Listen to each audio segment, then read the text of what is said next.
The Maroon White Pod brought to you by Citylink. For bookings, timetables, updates and any other information, head to citylink.ie. Hey everyone, you're all very welcome back to the Maroon and White Pod after a lovely Easter break. Yeah. My friend. Good to see you. Yeah, great to see you. Yeah. It was a busy 2 weeks. Busy 2 weeks. Lovely to be off though. Oh, great to be off. But you look at typical us, we decided we were taking a break, but we actually didn't take a break. No, we didn't. And we said that we would, when we came back on the pod, that we'd know how to get back into the computer. And yes, as usual, it has taken us the guts of 27 and a half minutes. Not so bad. So that's a good time this week. Stop. We're definitely going to have to get those tech guys back in. No, we're going to have to. You're going to have to ask for forgiveness. So there. anyone out there that's willing to come on board and help us. But look, isn't that the joys of it? Yeah. And that's part of going live on air. It was busy.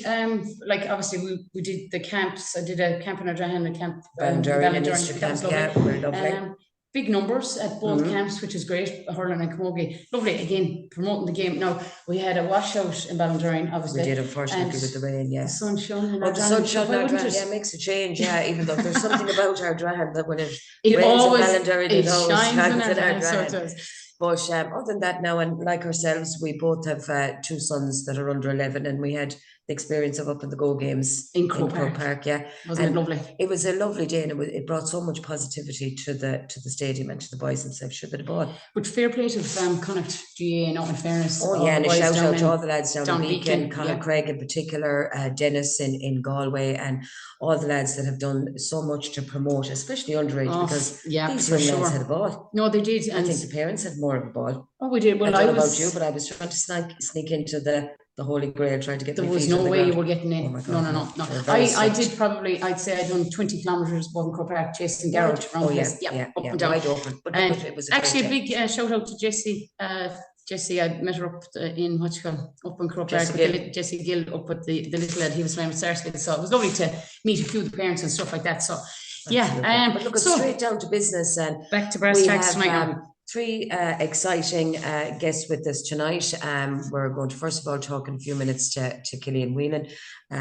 Killian is a teacher from Laois and heavily involved with broadcasting for the last 30 years. Started out on radio and has really helped the promotion of the game of Camogie, particularly in the last 5 or 6 years, reporting on games and stuff. Yep. He's a teacher up in Laois now. I'll ask him the name of the school again. I've forgotten the name of the school, but an English and history teacher. So he might. Which bit LCVP and a bit of everything. And ABC like and the usual correct. The ABCs and the RJTs. But he presented at the All Stars there for a couple of years as well. So he's heavily involved now, and he loves the promotion of the game. And talking to him earlier on today as well, he's in the background, but he's very much doing a lot of work for the promotion of Camogie. Really looking forward to weekend. He'll give us a preview on the game. Yeah, and fantastic. Later on, can't wait to chat to two great girls. Body and Kind, co-founders Aislinn Connolly and Sinead Bradbury. I was saying she was Sinead Bradbury Connolly, but she's Sinead Connolly. Thelma and Louise, but I think they're more. They might be a bit more high tech than us. But exactly. Can't wait to chat to them. Can't wait to have a chat with them and to hear about their new adventure or. Going down the line. We won't give away too much. We'll let them chat, but really can't wait to talk. And obviously, Aislinn is a former Camogie player with Galway and former All Star. So it's great to have the likes of Sinead and Aislinn talking tonight about all things Camogie, and particularly with Sinead as well, with the nutrition side and the performance side, and Aislinn as well. Yeah, so Sinead's been involved heavily with the nutrition side of it with the boys and the ladies for the last number of years, and I was lucky enough to have had her as a nutritionist on the Galway Camogie team. Mm-hmm. So, and she's absolutely fantastic, and Aislinn as well. So, will we get Killian on? We'll get Killian on. No, did I say he's from Laois? We won't hold it against him, but they're blue and white, so that's okay with me. Killian, how are you? Good to talk to you girls. How are you doing, Martina and Aoife? Fantastic. As I said to you earlier, Killian, fantastic to put to be able to hear the voice rather than being reading all the information that you to put up constantly on Twitter. And we know that you're a massive advocate for Camogie and in particular that side, but you follow, I suppose, all games. And something that we're looking forward to this evening with you, Killian, is just previewing the league final with Galway and Tip and in Croke Park. But talk to us a little bit about yourself, maybe. I'd love to know who that lad was you were talking about there a few minutes ago. He sounds He's great. He's just gone out the back door there, Killian. Well, we heard you have all the inside goss now, because you get information quicker than anybody I know. And I do. So we want to know all the goss. I've Cahill on speed dial here now, just at the minute, so there'll be no problem hearing from him in a minute. Lucky you. So Sunday, looking ahead to Sunday. Give us your thoughts, I suppose, Yeah, well, look, it's a unique final, of course, in some ways. Galway and Tip probably don't meet in big games that often. I was trying to look at some of the records there at Championship. I don't think they've met in a while. So, again, obviously meeting group stages of the league over the last number of years. But look, it is a unique final. And Tip, rolling back the years, it's hard to believe, with a county with the tradition that it has, that it's so long since they've been in a league final. It's 2009 since they were there. 2004 years, you're right. So and they have been going well, at underage, 16s and minors. I just don't know where they went, because years ago, when they had a couple in a row, they had a few All-Irelands in a row, and they kind of just seemed to go off the boil, look, I suppose a bit of complacency can set in when that kind of thing happens, and cyclical events happen as well within counties. Look, I just think there was a group of people have got together there in the last maybe 10 years, have started to sort things out, and it's probably come to fruition then. You just I have to say, I haven't talked with a good Galway man over the last couple of years that you would know quite well, and Darren Kelly, that we've shared many a story about Camogie, and I'm only following after him now. I'm disappointed, girls. I'm only on after he's been on your program, but look at this stage, Tips, we would have predicted Tip probably getting to this level 2 years ago, so it's taken its time, and I think they've had, unfortunately for them, they've had a couple of harsh lessons against Kilkenny and the Corks and Galways in recent years in league and championship, that has you'd feel is going to set them back. But probably this year, when least was probably expected of them, I have to say, they've actually come to the fore, Yeah, but in fairness too, looking at they have a good management set up there, and they have former players, people that have played the game. I'll be just thinking of the names, and I'm sure they've brought their experience, and tactically they'll have the matchups for Galway on Sunday. Yeah, well, look, when you get to a final, the fact that they haven't been there in a while, that's obviously going to be a factor. There's no question about it. And Cahill Murray will have that on Dennis Kelly. There's no question. But, Dennis, a very astute individual, and I think they've worked an awful lot on the psychological side of things of, girls taking their opportunity now when it has presented themselves, and they beat Galway in the group stage of the league last year, and then didn't end up making the final. They were unlucky, of course, as we know, with COVID. They qualified for the final and then didn't get to play it. So that probably rankled a little bit with them. And I know they had obviously pushed to hope that league final would have been played that time, but it subsequently wasn't. So look, they've kept knocking and plugging away, and I would think there's been a bit of a psychological breakthrough for them this year, girls. I think that's been a big factor here, that they've there's probably a chance that they've taken the monkey off the back. But of course, now is the next step, because they were challenging the big three, if you want to call it that. They've beaten the big three games in a row in the league. Now they're in the big game in Croke Park. So look, they won't be. Galway can't take them for granted. There's no question about that. But, I do think it's going to be a bigger task now for Tip to go on the big day in Croke Park and prove their mettle. And that will be another big test. And I think I think silverware is awful important. I think it's awful important for them to get a bit of silverware. They actually remind me a little bit, Killian, of the Clare against Kilkenny, and again the league hurling final. It was awful important that Clare got over the line, because Brian Owen has been knocking on the door, and I'm sure his contract or his term is soon up, and there was no silverware being seen. Whereas now, bit of silverware brings a bit of momentum in the winning feeling, and I have a feeling that if Tipperary get over the line against Galway, that will do nothing but drive them on. Oh yeah, absolutely. Yeah, I agree wholeheartedly with you. As well, you see, Killian, Leicester wasn't just Waterford. They took their eye off the ball last year with Waterford, and I think last year I think it's one that may have got away from them. So they might be either gunning to get back where they were, or haven't even thought about, I suppose, what happened last year. It could be another set of players in again, but they definitely took their eye off the ball, so they probably won't make that mistake again on Sunday. The situation, Aoife, would have been, I think, that there was an expectation a little bit of them last year. That's why I feel that they've probably, even though they topped the table and they've put up a serious score, 94 points forward, they've a serious amount of goals in their matches. The average is 2 per game. So like they have. You can't say they've come in under the radar, but yet there's probably the expectation this year outside has probably not been, we might have been in danger of writing tip off a little bit, I have to say, because Waterford obviously came out with a pack last year. Maybe you were thinking Waterford are going to be the ones that are going to take the mantle of Galway, Cork or Kilkenny, one of those. So now Tip have probably put the hand back up again and kind of went, maybe Tip, in fairness, maybe Dennis Kelly has challenged that group of players and said, here, do you want Waterford to take your place that you've been working on for the last 3 or 4 years? So maybe they just finally put the heads down and it's worked for them. But look, they have had, I think, a great thing as well, I suppose, is that they've been able to showcase a couple of players that probably would have relied on Cot Devan, let's say. So Cot was the one that was always expected to get the score and whatever. Cot hasn't been there this year. No. So, they've had to rely on a couple of other players. And, I know Emer McGrath was probably taking on the Cot Devan role a little bit, but I think the spread of players and scores has been a big significant factor here for them. Yeah. So there's no kind of, they're not dependent, obviously, as they were before. So look, it's going to be a great test for them, and it'll be a great test for Galway. And we don't know the starting team for Galway yet, obviously, but announced, we've kind of a fair idea. But hopefully injuries and stuff like that won't be a major factor. But it'll be a good one. It'll be definitely a good one. Yeah, look, I always have a soft spot for Galway. I always have over the years. I just feel that you're only saying that now. You're only saying that. Just because I'm here. But I have to say that if I was with Tip, I'll probably say the same to them. But like, are you on another podcast now? I am right now. I'm talking here on the other side. Yeah. But you have a situation of where Galway, I always thought, played a nice brand of camogie.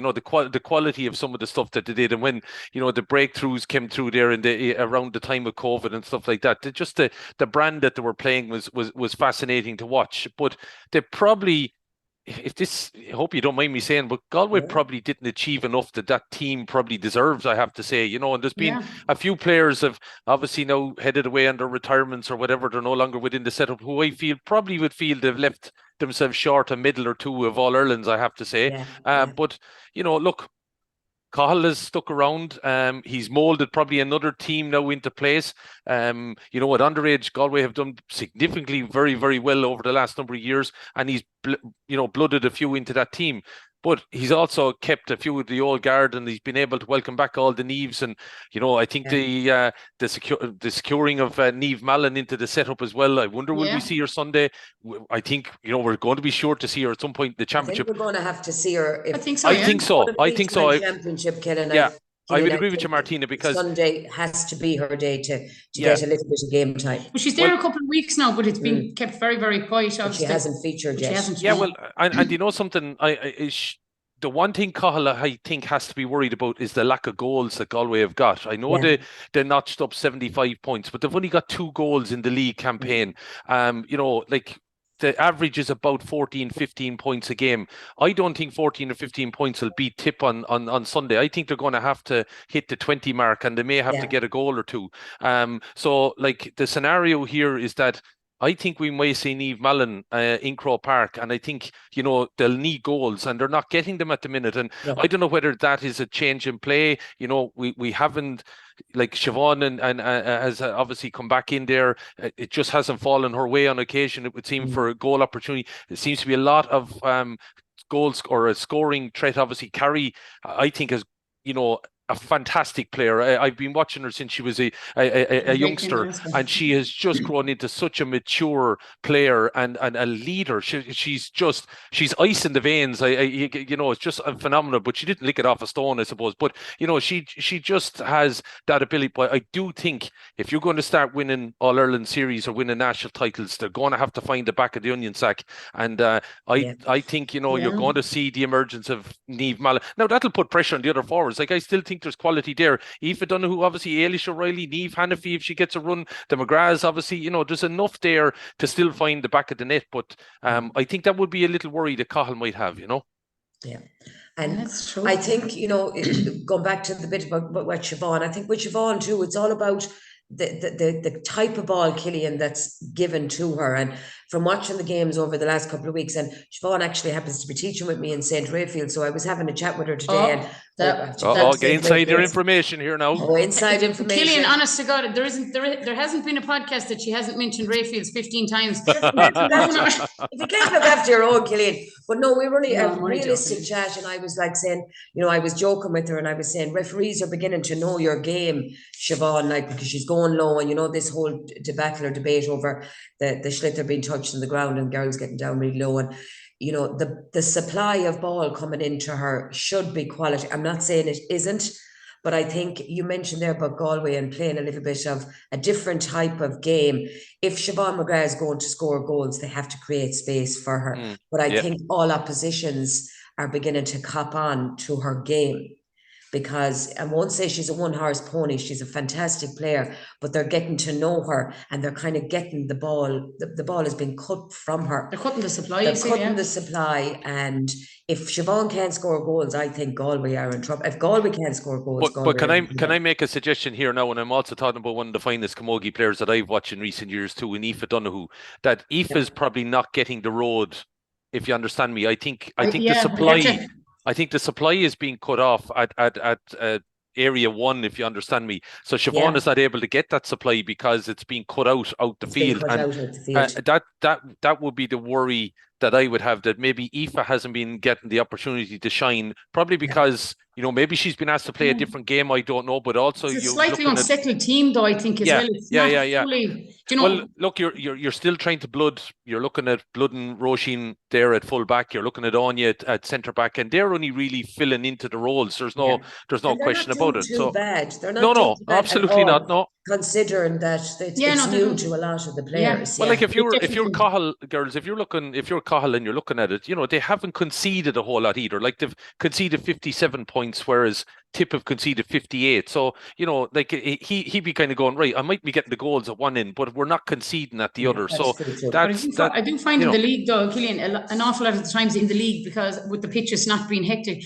an awful lot of these games of freeze. It's down to We mentioned Kerry there, like, she's an unbelievable free taker, and she has kept Galway Camogie in it, not just this year, in other years when they needed scores, and she was getting frees from serious angles, like. But I think it's probably down to a lot of that as well.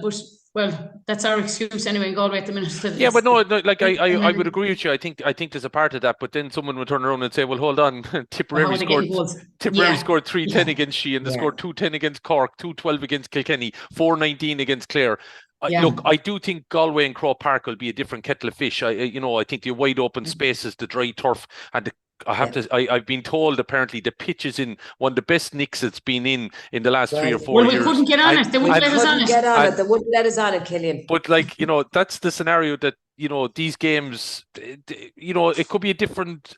I just think Galway and Croke Park will be a different kettle of fish for Tipperary. But look, it promises to be. I think it'll be a cracking game. It'll be just interesting to see on a psychological level how far Tip have come, that they've now made the final. Can they finally tip one of the top 3 and win a bit of silverware, Win a bit of silverware. If you were going to give a prediction, give us your prediction. Come down off the fence, says you. No, absolutely no pressure. Come off that fence, the splinters. I think it'll be tight. I think Galway will need to get to 20 points to beat Tipperary. If there's any team to do it, I think it would be Galway. It's not because I'm witchy that I'm going to tip Galway, but I'm going to base it on the fact that they've the experience of Croke Park. They're going for 3 in a row. They're going for 4 out of 5 of the last league titles. that may be enough to get them over Tipperary. But I think this game won't be over until the closing stages. It could involve a winner, and I'm talking about, again, a goal in the closing stages to maybe tip the balance here. I'm going to say Galway, but just about, I think. Just about. Okay. Yeah. Nice one. I'd agree with you there, Killian. Oh, we have to agree with you. Now we're going to tell the boys in Tip how they're going to win it. Yeah, you go off to Dennis Kelly now and you just tip. And tell him the exact same thing. Dennis is actually married to a first cousin of mine, Killian. Imagine that. You've insider information again, I'm sure. And Eamon Corcoran is married to a first cousin of mine, and they're both sisters. So I'm trying to get a bit of a lot of Tipperary blood. A lot of Tipperary, yeah. My dad, my father's actually Tipperary, so when I was growing up, half of me was shouting for Galway and the other half was shouting for Tip. Yeah. But before Martina, that can't happen. That can't happen now on Sunday. You know that? Oh God, that just can't happen. No. Oh God, no. She's a blue jumper on tonight, but she always wears blue when she comes to my house. Yeah, because I have to be. Well, I had a blue jumper on, and I deliberately went and changed it because I said you'd be thinking I was coming on supporting Tipperary. So that's how considered I was. Listen, we've about 2 minutes before we let you go. In short, your opinion of this whole debate at Congress, where I thought it was going to get away with this. You're not getting away with this. Coming from, and like, it's just coming from your perspective. It's not coming from a male's perspective, especially with nearly 75% of players voting. If they had a choice to bring in the shorts rather than the skirts, what do you think? I feel whatever the players want, the players should be allowed to have. That's my. I think it's a costume. It's part of an outfit. I don't think it makes or breaks the whole thing. I don't understand sometimes administrators going against players' wishes. If there's that amount of players wanted, why can't it just get over the line? One thing I was surprised about was that the whole element of replacing the skirts completely was well defeated. Okay, but the fact that they were willing to allow shorts become part of the uniform, it's interesting that one was the tighter one. But I think we had this chat earlier on, yourself and myself, Aoife. There's no way the Camogie Association were then going to allow 10 players go on with shorts and 5 go on with skirts. No, that wasn't going to happen. So I don't know why that vote was so close, because I just don't think that was never going to happen. It was never. So look, me and officialdom, we don't go well, and that I do feel sometimes that they don't take into account what the players may want. I think we've moved on. We're in the 21st century. I know, Aoife, you might have different viewpoints on it. To me, as I said, I don't have to wear a skirt, so but I've heard people talk about the uncomfortable element of it, and then there's some will tell you that they find them fine to wear and whatever. But look, I just think there's been a significant push by players of the current generation that they would like to change it. So I think, I'd be disappointed for them that it didn't get over the line. Now, do you have a situation, and I think maybe it's going to have to come to something like this, would you go down the militant route and decide we're going to show up in shorts on a particular day and let's take the consequences? I heard a rumour. I heard a rumour. Tip coming in the shorts. I did hear a rumour. If they did, Dennis Kelly, that would be huge, and then they go on and win. But if you lose, then people will say, was it a distraction? And I heard Ursula Jacob on another podcast today, and I won't mention what that podcast was. And she kind of, felt we're distracting now from talking about this good game. It's all about the skirts, and there's been no preview of this, Galway and Tipperary match. And there's don't forget, folks, loads of finals on this weekend. I'm doing the Division 1B final in Carlow between Dublin and Wexford on the YouTube for Camogie. Lots of Camogie streams going on this weekend. They have the 2 games on television on Sunday afternoon, and we're not talking about it. We're not talking about any of those games. It's all about the skirts. And you know what? If there was as much energy put into maybe promoting the game than promoting a negative side of the game. But if I could be here all day now, if we were to talk about promoting of the game, But don't worry, we're getting you on. We'll get you on again. But it all depends on what happens on Sunday. Like we were talking about it, and the skirt debate that could go on for weeks and weeks. But I was talking to an awful lot of girls over the last couple of days, obviously since it came out, and past players, present players. The girls that I'm playing with myself, the girls in school, so we're all different ages, but we're all still kind of playing, and the girls that have passed. And you know what? It's 50-50. Yeah. And that's and it's amazing that some of the well, I won't talk about the kind of under 10s and under 11s because they do wear them. But if it was down to me going training, no, I never wear my skirt going training. But I do like to see the skirt in a game. But maybe the skirt needs redesigning. It's a lot softer. We spoke about this, from the 90s when we were playing with County in the 90s, and it was like a cardboard box that you were like wearing, but it's like the material has all changed now. But I think it needs to be redesigned. They're probably wearing them a little bit too small anyway. But I think it needs to be redesigned, that the short on the inside maybe needs to be like looser. Well, I obviously can't. Verify that, you know best, but I still feel that, there has to be debate on it, and there seemed to be a significant amount of debate on it, and there was an awful lot of players' voices and so forth. Yeah. It wasn't taken into account, and there is no question about it that of the delegates that were in that room in Clane on Saturday afternoon, that some of them went against their own county's wishes or their players' wishes, and that's, as I said, is unfortunate. And until you marry administrators with the players, I don't think you have progress. And my worry and my concern, girls, would be going forward integration. And I've spoken to people about this, and I had a great chat a couple of weeks ago with Liam O'Neill, former president of the GAA, who started this whole ball, kind of kicking it down the road, getting it going. And like he wants it to happen, and a lot of people want it to happen, but there are so many things that hold back all the associations before they will actually be able to get into being one association. And small things like this don't do anything for the promotion of Camogie. And then people are looking and go, Jesus, you want to be integrated and you want to be considered equal, but yet these are the things that you do. That's my worry and concern for integration going forward. Absolutely. You could be. And look, we could be debating that all night. And as you said, it's about the present.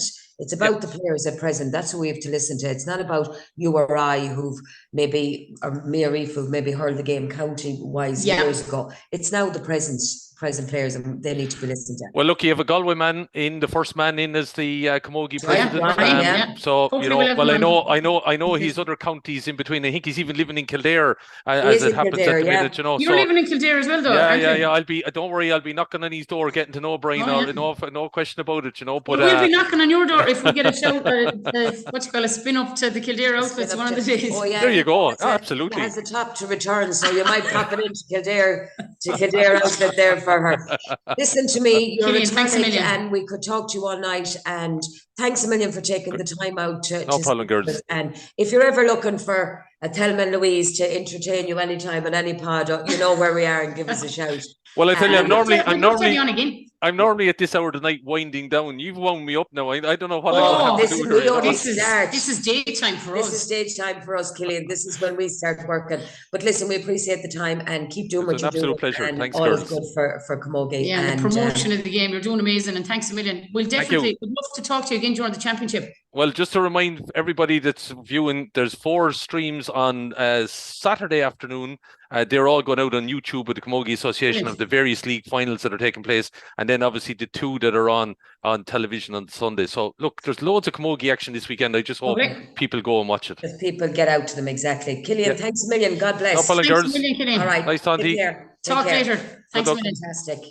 And look, I think he made great to put a face to what we read, and it's some great insight there into the preview of the game. And look, well knowledgeable on the game, which is hopefully it will be Galway, but it'll be a good game. It'll be a cracker. So great game. Please God, we will. And we've good seats. And we have great. Thanks for that, Paul. Thanks, Paul. Yeah, we're up now with the press on Sunday. Yeah, well, we hope so anyhow. But listen to me. Now, without further ado, I think the poor ladies have been waiting. The ladies have been waiting. Well, they'll be waiting with us anyway. With us anyhow. So we have Aislinn Connolly, former Galway player, still playing with the Deer now and doing absolutely brilliant. And new mommy again. And just an all-rounder, just great person for promotion of women in sport, and always so encouraging with anything that's ever gone on in Camogie and in sport. Nice. Sound girl. And where would she leave it? And her sis. I know we called the McGrath sisters the Kardashians, but what do we call the Connollys? I don't know. We'll have to think of a new name. The Kardashians. No, I think it's like the two Johnnies. The Josephines. That's our nickname. I know that? It is, yeah. But anyway, so without further ado, we get Aislinn and Sinead on, but we might chat to them separately because the old, the sound tech. Because the boys are out of town, ladies, so the sound tech isn't the best. So we'll start with Aislinn. Aislinn, are you there? How are you? Hi, girls. It's great to be talking to you and to see your faces. How are you? We're great, Aislinn, and it's fantastic to see you, and it's lovely to have you on the pod, and looking forward to listening to your new endeavours that you'll enlighten us, Aislinn, no doubt, in a few minutes' time. So it's a different kind of, obviously we're going to definitely have you on again, Ash, on throughout the championship as well, but tonight is kind of a different one. It's not particularly about Camogie, but no. I seen it on Instagram the last day. You have this, you're both yourself and Sinead are co-founders of Body and Kind, which is like a wellness retreat basically for women. And I want you to delve into what you're doing. I just thought it was amazing. It really touched me when I seen it, and I said, have to do something, to help promote it with you. And I'm just going to leave it to you, Ash. Tell us what you're doing. Yeah, thanks, Aoife, for having us on, and Martina. So basically, Body and Kind, at its very essence and at its core, is an immersive health and well-being experience focused on three things, right? It's self-care, fitness, and food. And myself and Sinead launched in 2017 as a passion that we had in terms of, the industry that we love, health and fitness, and Sinead being, a performance nutritionist, and me being really passionate about, women in sport and the benefits that has, not just on the field and off the field. And also it's Body and Kind for a reason. It's, to be kind to ourselves and not put so much pressure on ourselves in terms of our aesthetics and our body, but also to be actually kind to others. We firmly believe that we rise by lifting other women. So back in 2017, then we had a couple of, health and wellness events, sellout events in the west and the south of Ireland, where we had about 100 women come to a high energy, fitness, nutrition, well-being day, 10 to 4, and we various different speakers, and we Sinead doing food demos and nutrition talks and self-care and breath work and yoga and Pilates and different types of fitness classes as well. But it wasn't like we kind of pride ourselves on it being fun and light and energetic, right? And then then we branched into kind of doing some corporate gigs. We did the Irish Hotel Federation, and then we worked with Bio a couple of times as speakers at their events. And then COVID hit, and we kind of and I pushed out 3 sprogs. So we kind of fairly lively. Wham, bam, thank you, ma'am.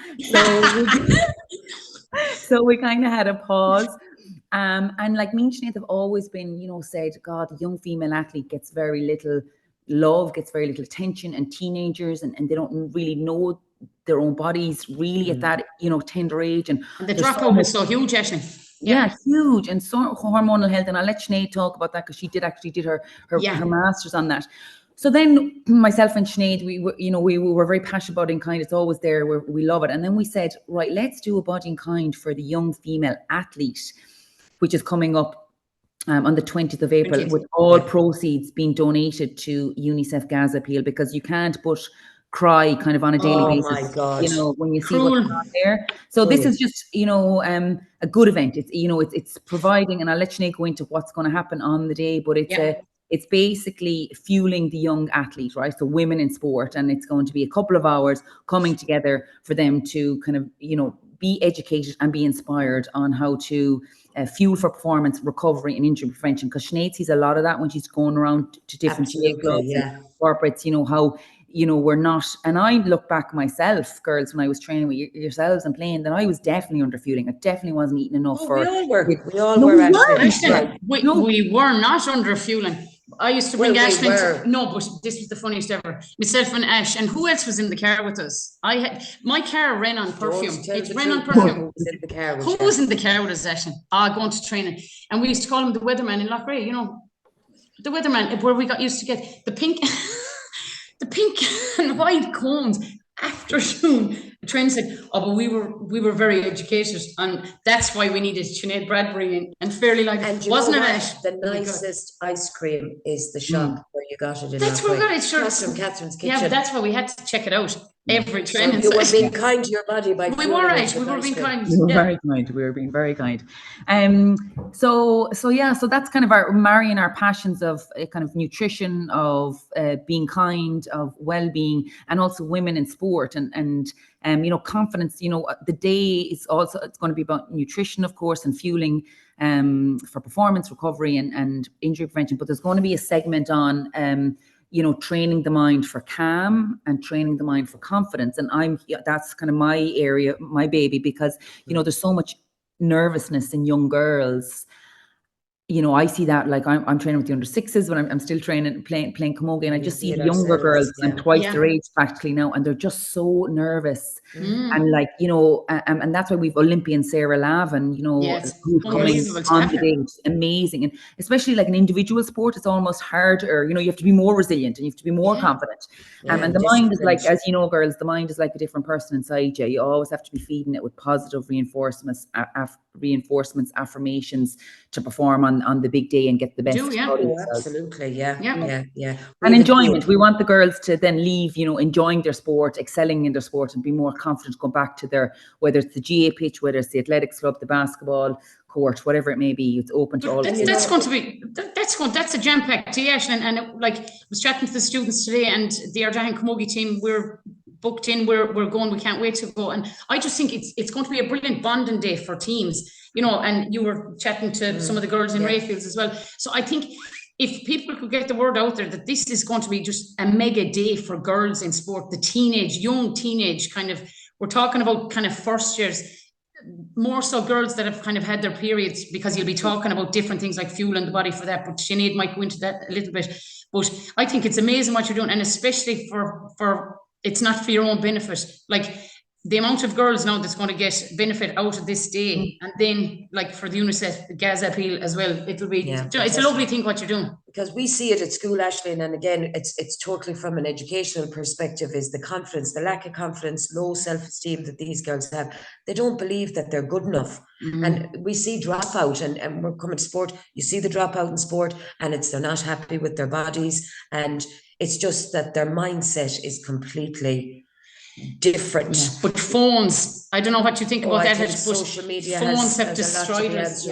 No, it helps things, because we'd be sharing things, we'll share about the event, and it's great. Phones are great that way, but in other ways, the body image, and they're like, it's all facade, isn't it? And it's all filters, and that just plays havoc with the mind. So that's why I'm really looking forward to the day, and girls getting that attention on the day. And from yourself and Sinead and from Sarah Lavin, like it'll be unbelievable, like to be chatting to you and for them to enjoy the day without stress, Yeah, exactly. So that's unbelievable. And also, just on the point of the phones, like we're growing up with phones now, they're unavoidable.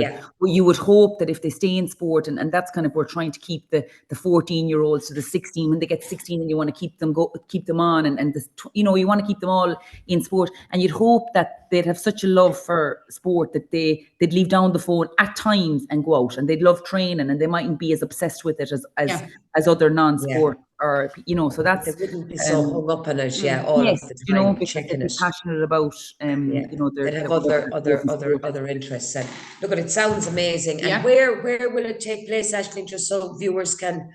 So it's going to take place in the Woodlands Hotel in Adair. In Hi to Connor and all the family down there. Connor, it's taking place in the home house, really. The home house, the backyard. Garden. No, but shout out to the Woodlands as well, because they're comping the space. The treehouse is deadly. It's outdoor. Oh, it's gorgeous. It's quirky, it's fun, it's cool, it's not stiff, it's relaxed, and the lovely food and nutritious snacks that we're going to have for the attendees. That's where Kieran, my brother, got married, and Kieran and Dorinda got married down there, and it's beautiful hotel. A few weddings there myself as well. Savage. So last thing I'll say before we go over to Sinead is sound out and a shout out to the very kind Anna Geary, who donated for everyone. I have it written here, I was going to mention it, but now that you've done it, has, yeah. Isn't that, that's really generous of her, and a great book and a toolkit to have. Yeah, really good, really good. Yeah. So we'd all have loved that, and it's even good. Theory, You have to read a couple of pages of it, you know. Yeah. It would be lots. Have it as a resource. Yeah, exactly. Again and again. It's a book that you can pick up, drop down, pick up again, and you just carry on regardless. Yeah, that's fantastic. Yeah, no, it's brilliant. Can't wait. So, Sinead, tell us a little bit about Body and Kind. Okay, so thanks girls again for having us on. And Body and Kind, I think Aislinn explained it, but my part and where I have the passion is I did my master's research on training and competing during menstruation, girls. So I got responses from 150 senior inter-county GAA athletes in the codes of Gaelic and Camogie. And they shared so many detailed responses, really private details as well. And it was so hard doing the masters in lockdown, but when I got the responses back, it was just mind-blowing what players have gone through, their want to break the taboo around this subject. And you know, spoke about that, Sinead, actually. Yeah, wishing and hoping for more resources for themselves, and not for it to be the be all and end all either, girls, just to make it part of the conversation. Just to have somewhat education around it. These were all high performance athletes. They wanted to know what gains they can make. And so I'm not going to go delving too much into this topic. I'm going to mention it and I'm going to educate on it. But really, it's the association with underfueling, girls, that I really want to kind of bring to light as well. So there's a kind of a syndrome in when it comes to sports nutrition, and it's RED-S. I don't know if you've heard about that, but it's relative energy deficiency in sport. And if you're not fueling enough for the intensity of your training, and I can get very technical now with the clients that I work with and the teams that I work with, they need to know what fueling for a high intensity session looks like, what fueling for before a game looks like, a low intensity session. And if they're not fueling enough for these sessions, they can get a whole host of issues, like they're more prone to injury, they're lower immunity, they're immunocompromised, they can get low mood, they can get sleep problems, and very likely their menstrual dysfunction. So they can lose their period entirely. Or they can, if they're young athletes, it can be over 16, 17, 18 before they get their period. And I was on a podcast there with another lady in the US recently, and she was researching this area, RED-S, relative energy deficiency in sport. And she met a 28-year-old athlete that had never got her period and had the same bone density as an 85-year-old woman. Stop. Yeah, so that's fueling. That's the extreme case, but it's very prevalent that young girls and of all ages are, losing their period due to underfueling. And I want to get it out there. And I did recently as well. I did a link with another couple of teams under 16 age group, and there was a doctor present on the team's call we were doing, and I was just highlighting the different issues, and even anemia, like low iron deficiency can be very prevalent, anemia in young teenage girls as well. But a couple of weeks later, the girls were training, and they flagged with the GP, with the doctor, that another girl they were concerned about. So had they not known about the signs and symptoms, not just looking out for themselves, but looking out for their fellow teammates is really important as well. So, it's not just about for yourself. Like, this is Body and Kind. We're hoping under the umbrella. Everybody. You're educating everybody. You're looking out for each other, and you can talk about it. And again, working with teams recently, they were in the gym, and one of the girls said, "Geez, I'm not lifting as heavy as I normally would." And just another girl said to her within the team, maybe it's, do you have your period? And she goes, "Actually, I do." She goes, that happens to me. We were saying 10 years ago, you would never even have said that. No, you wouldn't even know. You'd be afraid number one, you wouldn't be lifting weights, but number two, you'd probably be out in the field lifting a bale or in the bog. But it's so true. And I think it's just a matter, as you said, Sinead, is to have that conversation. Talk about it. Yeah. But it is great to have this and these studies that you're doing, Sinead, as well. Like, they're all so based interesting. on facts as well. Yeah, facts. It's totally. The whole area is underfunded and it's under-researched, women in sport. So that's why I knew it was going to be a difficult task for me to do a master's research in lockdown with 3 kids and homeschooling. So I had to pick a topic that meant something that was going to have impact. And but that'll be fantastic now at the Body and Kind, like this event, that the girls will actually get this insight that we would never have got. And like I remember you, Sinead, you started with us like a few years, like I don't know how many years ago now with the county setup, we had never been subjected to proteins and this and that. Like it was the first, you know, it was our first immersion of like talking about proteins. Yeah, and it's the regular intake of protein that's so important as well, Aoife. Like we know from the studies as well that there's protein intake, but it's the distribution of protein intake that's really important to help the process called muscle protein synthesis, which means after training or games or intensity in the gym work, if you have a regular intake for 48 hours, you recover more optimally. So it's understanding, like even talking about supplements, what's safe. Understanding it. Open it all up. And Aislinn just saying in the chat there to bring up about the male coaches. One of the things when I was doing my research as well, girls, is that I started myself saying female physiology. I wasn't actually saying menstruation or using the word periods. I was part of the problem as well. I was kind of saying, I know, I know, it was awful. And I was kind of going, any kind of male, you know, I was working with the Galway footballers, the seniors there for the last 4 years. And if they were asking me while I was doing my master's about it, I was saying, oh yeah, female physiology. Until then, one day I just started going, no, it's periods. And they were all like, what? Like, what is the story there actually? And how does that work? And what do the girls do? And so they're very open to it as well. So this isn't the kind of, you know, some of the problems are the girls don't feel comfortable because of the prevalence of male coaches, but they don't really know how to handle it either. They don't know. They're quite ignorant of the fact that no one talks about it, Because it was funny, Sinead, I was given a course down in Cracklow, the introduction to coaching in Gaelic games on Saturday, and there was it was half male, half female, and obviously their coaches trying to go out and start off on their journey of coaching. But I spoke about this and I said how different it is training girls than training boys, and like young boys or young girls, old boys, old girls, whatever. But that I said, like when they have their period, they may not want to come training. So you sometimes have to know that they could be in, you know. And they were like, oh God, do we ask them? I was like, no, of course you don't ask them. But I said, let it be open. Maybe say it at the start of the season, like, you know, obviously we'll have the little bag, you know, the bag with the period products, you know, in the bag, like a first aid kit, like we spoke about it weeks and weeks ago. But just be open, normalize it. Every woman on the planet. That came back in my research as well, girls. Some of the girls were modifying their training. So if they had to go for a run, or they might go for a walk. But the thing was, they weren't relaying this back to the coaches. So the coaches were assuming they were doing it, but they weren't. And they were like, it's not that they wanted to opt out, but at times they did it kind of every now and again. But just the communication wasn't there. So, you know, they just weren't comfortable at that point talking about That's why there's apps out now. I was kind of talking about it when we were with the county minors last year. There was a wellness app that you had to fill. So if you weren't feeling great that day, so if it was your period or whatever, or if you just were tired from study. Brilliant. You don't have to say it to anyone then, but they can look at it, or one person within the group can look at it. And that's what was happening. It was great to another just advice if anybody is listening and they are younger, like generally the resounding kind of feedback on this at the moment in terms of the research is like it's not a one size fits all. So no coach should be thinking about streamlining training for everyone. You can't.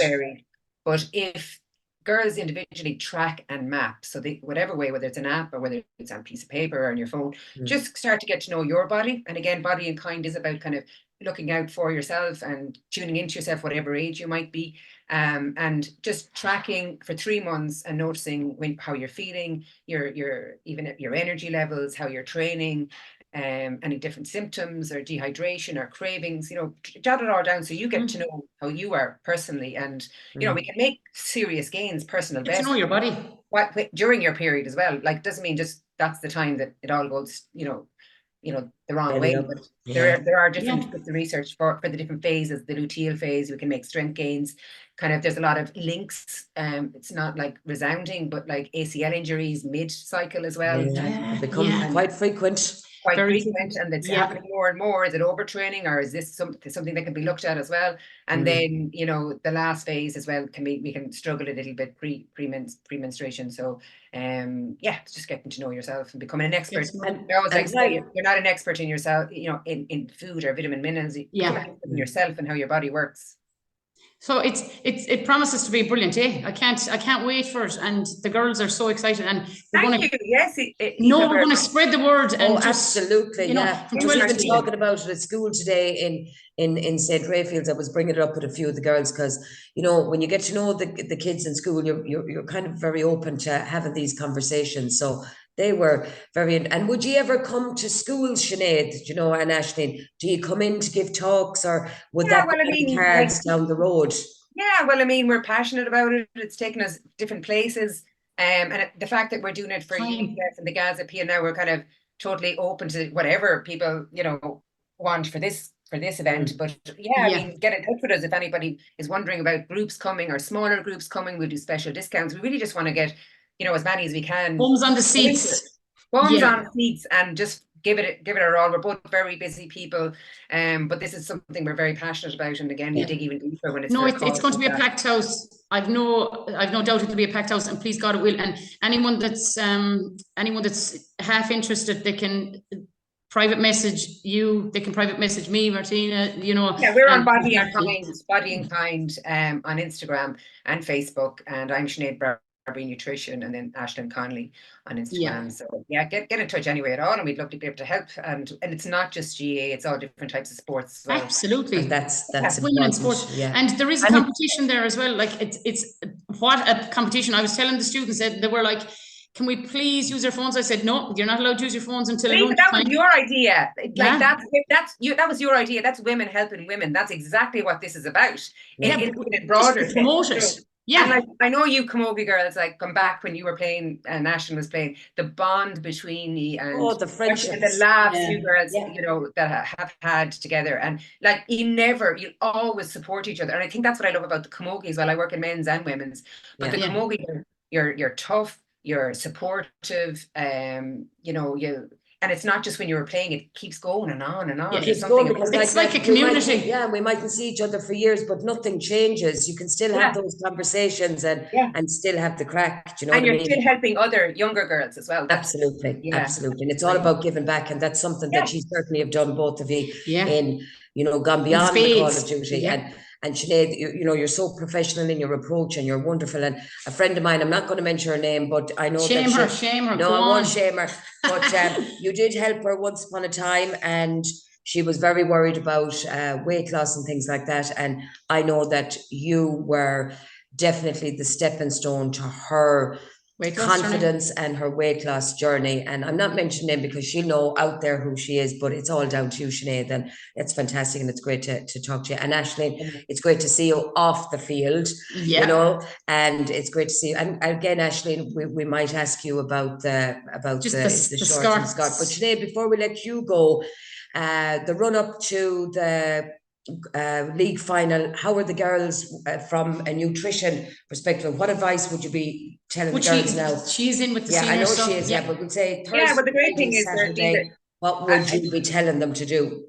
Well, a big part of my work is educating on the fueling and the recovery, but an awful lot of self-care, like the Body and Kind ethos, just to make sure. And it can be very challenging within the GA circles. Widespread across it is just the amateur nature again, Martina, because there's so many demands on their time, and there is obviously a big difference between men's and women's sport as well. They don't get as much as the men's, so I'm always trying to get anywhere extra you can get, whether it's protein milk or little snacks or, because that all helps because they're so busy. But we're putting a big emphasis on rest and recovery. The management and the coaches, the team themselves are very good at managing the load, hopefully as well. So there'll be a nice run into it. And the girls rise to a big occasion. They're that type of team. Roisin Black now, the captain, she's just a natural born leader, and Carrie Dolan as vice captain, and they're just a pleasure to work with. And they're just so tough. That's how I find them. They're just really resilient and tough women, and they won't come knocking unless they really need it. So I'm really encouraging them to open up more and make sure they're sharing, because they are so tough, and they put up and they go on a field no matter what way they're in. They don't get as much support with resources as the men, so they're used to just showing up. And so I'm always trying to make sure that they're tuning in and listening so that they can rest when they need to, rather than just soldiering on all of the time. But they're just, I think this is when they shine, this is when they come to life, this is where they want to be, and I'm just very happy to be supporting them in any way I can, as is everybody involved. So it's a big day. It's very exciting. And it is. In a row would be like, that would be amazing and the best to look at you're part of the posse, you're part of the management, whether it's from it mightn't be with a hurl in your hand, but the very best to look to you all in Croke Park on Sunday. And Aislinn, before you go, we'll get you to have the final word. Is it a skirt or is it a short, Aislinn? Oh, I'd be short all the way. Short. Yeah. Short. And not the short now. Not the short. Is it the short? Who wears short shorts? Who wears short shorts? It's like, do you remember the old saying, the old chicks with sticks? Is it that type of a way, or is it? No, whatever's comfortable for the players. But I just think what Killian was saying, in favor of like whatever the players want, and it's clear that the players voted for shorts. Like you don't see like any camogie. Like I was up there training myself just before this, like, and Tuesday night at Camogie Day in the Anstrip and the pitches, there wasn't one girl, female, woman training with a skirt. Like everyone wears shorts. We don't train with the skirts. No. No, not at all. No. So I just think it's very disappointing. The players voted. There was two motions. There was one motion for, to replace it entirely, or the second motion was to give it an option. Yeah. And totally shot down. And I just think, if you mentioned there that Cratlow session going down training coaches, and now we're at the stage with sport and Camogie and GA that we're not all like, it's not the case of the manager just speaks and the players are all mutes. Like it's more of a dialogue now. Like that's the way we're going in a conversation. It's a two-way conversation, and a relationship. And like you're with the under 11s, if you said I'm with the under 6s, I'm going to be with them throughout their journey. Yeah.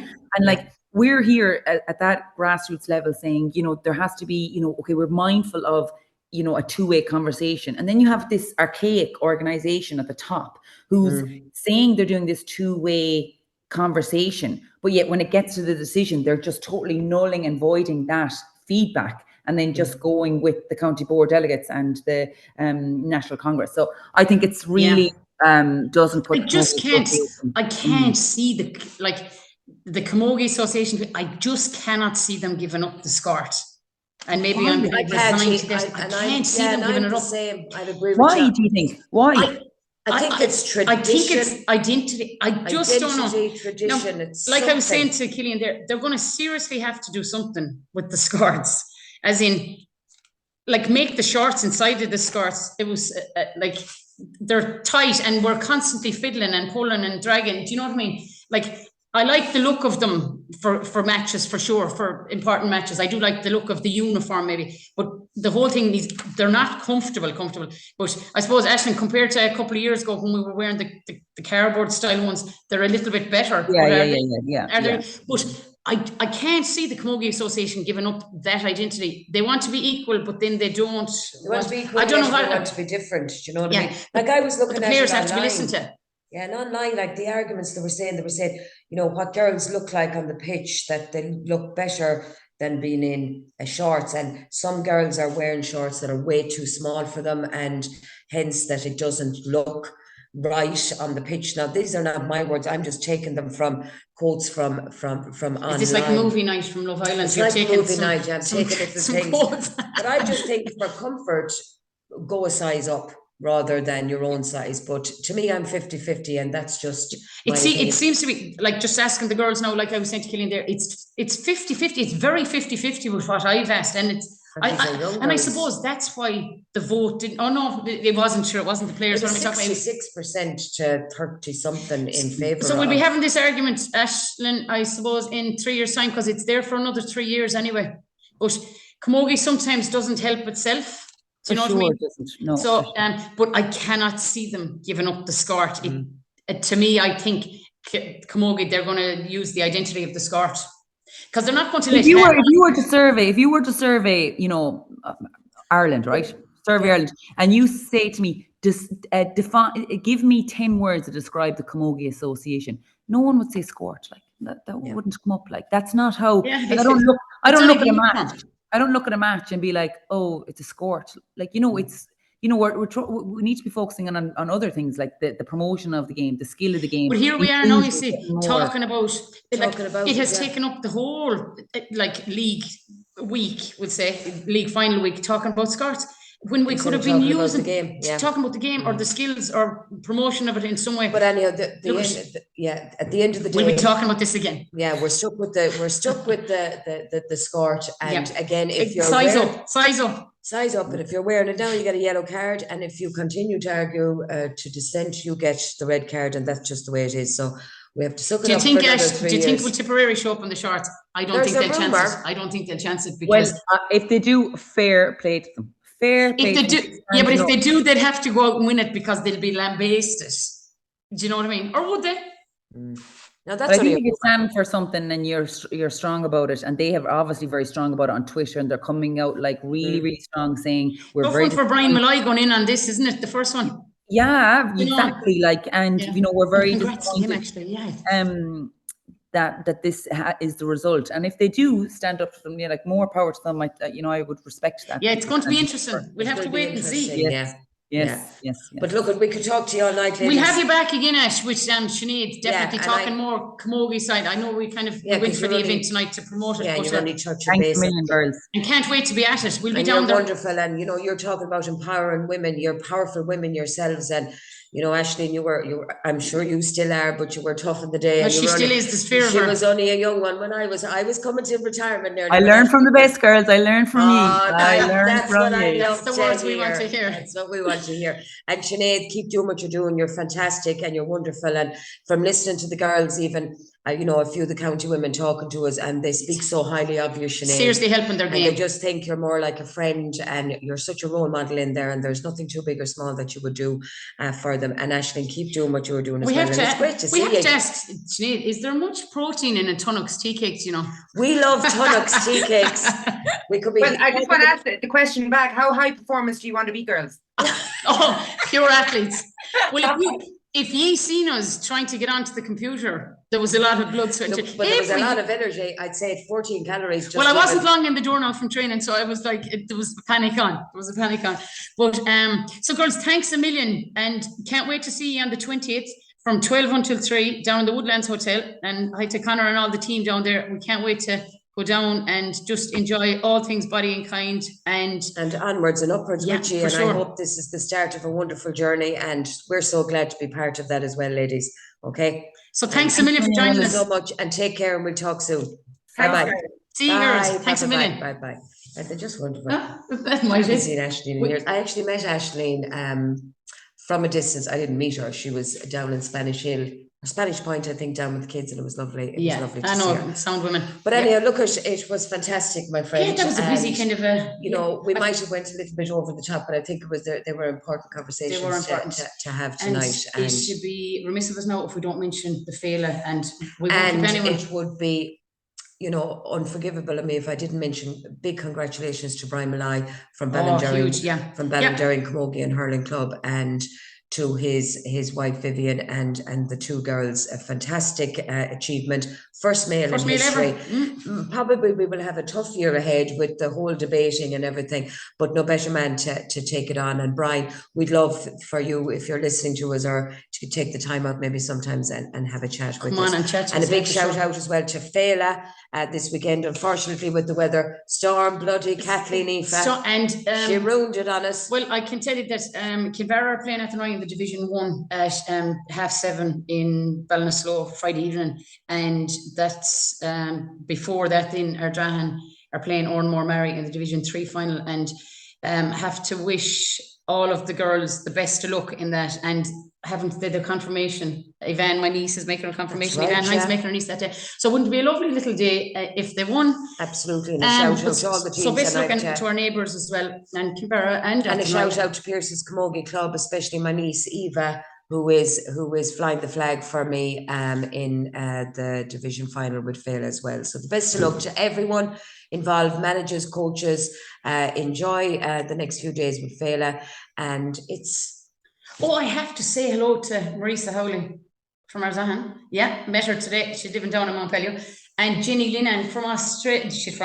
We won't say she's from Australia. She's living in Australia now. So hi, Jenny, and keep listening. And it's lovely to keep getting the messages. Keep following us on the pod. Absolutely. And it's just text us. Yeah, it's great crack. Messages, and regardless of whether they're positive or negative, we take everything with a pinch of salt. And I hope you enjoyed this week, and a big shout out to Killian, and a big shout out to both Sinead and to Aislinn for taking the time out to having the chat with us. And again, please press that button, subscribe to the Maroon White Pod. And it's goodbye from me. And it's goodbye from me. So best of luck to all of the Féile teams that's happening on Wednesday. Best of luck to Cathal, his management, and the Galway senior ladies as they embrace another league final in Croke Park, and let's hope that we have silverware on the way home.